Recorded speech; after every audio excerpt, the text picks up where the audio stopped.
Whitewashed Black I saw this History. video that I found on Facebook that I found was interesting by some guy named Anthony McGee.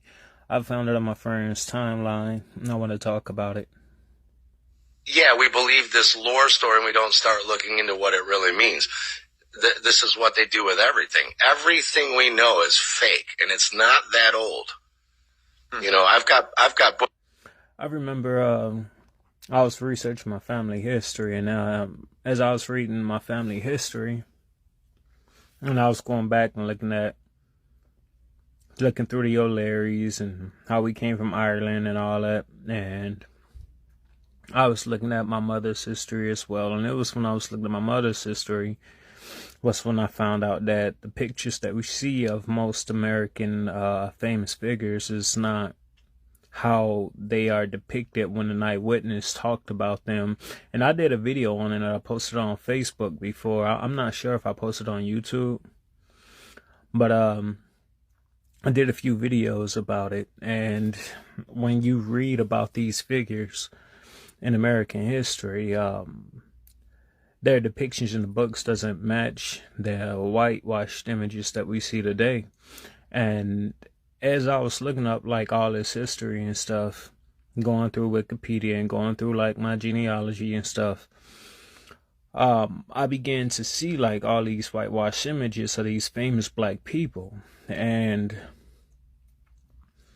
I was beginning to identify these images just by looking at them. They looked fake, you know what I mean?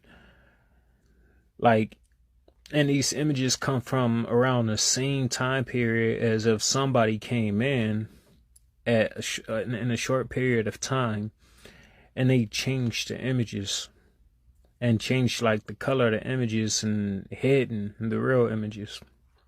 Books about Abraham Lincoln where they keep calling him a mulatto. I've got 6 alternative books where they say he's half black. Oh, wow. You can start looking at the kings of Scotland. They're black. You're like, what? These are my ancestors, kings of Scotland and stuff. If a black person has an Irish name like this guy, McGee, that's the son of Gee. McCrary down there, the son of Crary.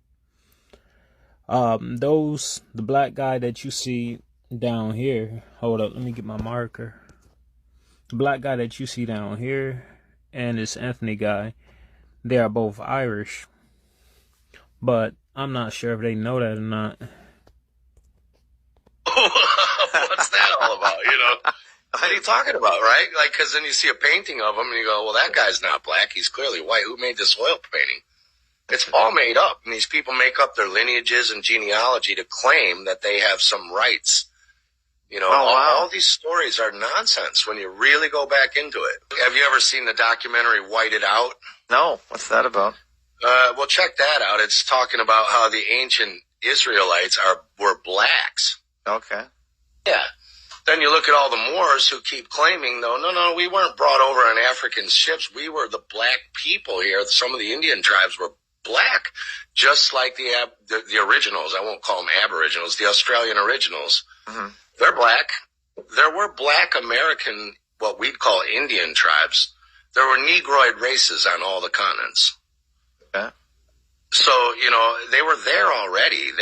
They were the ones who built a lot of this technology.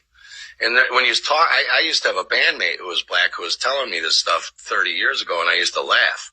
Wow. But I'm not laughing anymore because I'm like, holy shit, man. So he the was more really... I start looking into it, he's not lying. It's correct. Where did he learn all this stuff 30 years ago? Well, they're passing it down through, their families and things, you know. He said they're passing it down to their families and stuff, and that's interesting because that's just how I learned a lot of like this black history that have been whited out.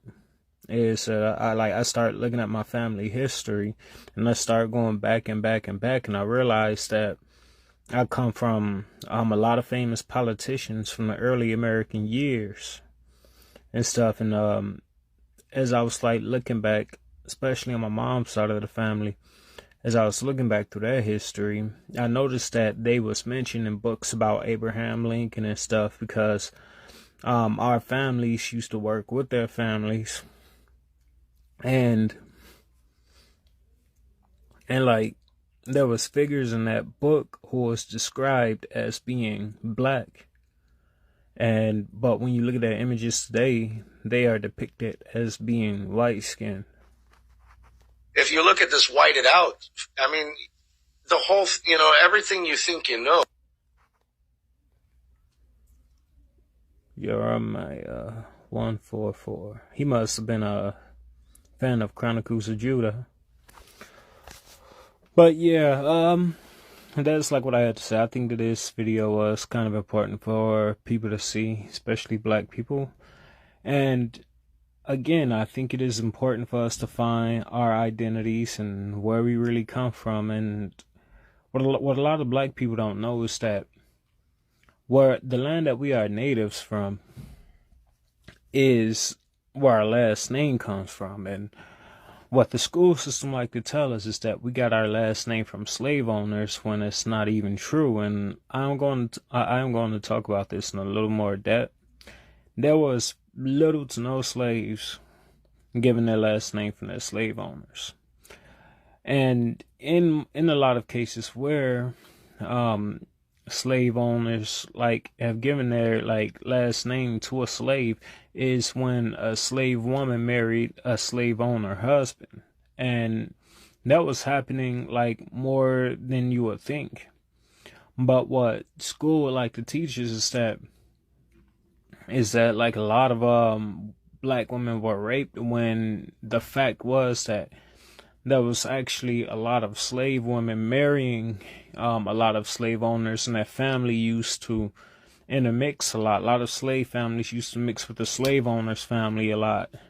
And that's a part of slavery that we don't learn in school, because what they try to tell black people in school is that we was always a victim, and that they give you the worst case scenarios of slavery, when the fact was that the harshness of slavery was only relative to the nature of the slave owner.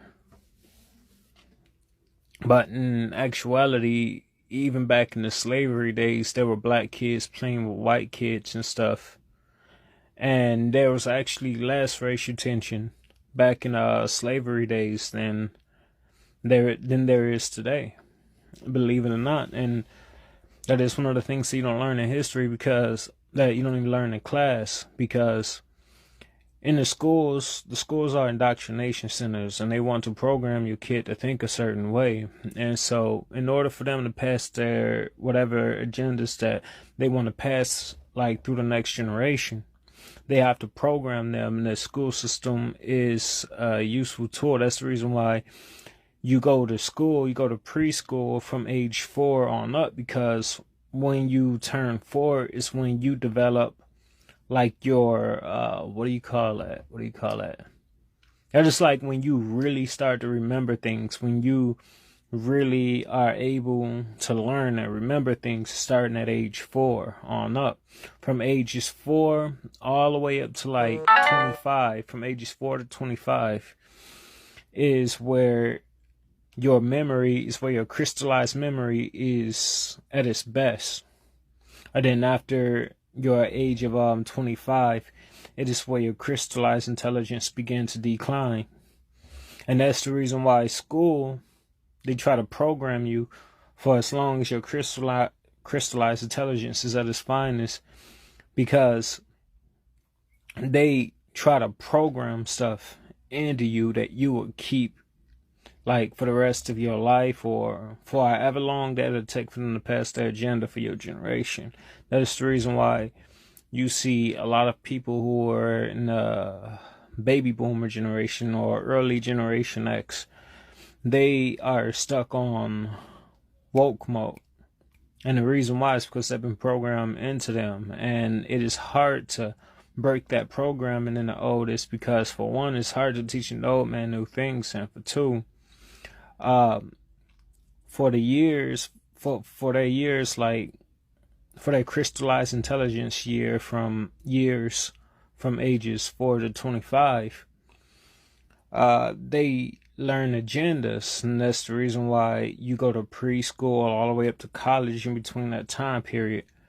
But anyways, I just wanted to show y'all this. My time in this video almost up, got 5 seconds left, so I have to end the video now.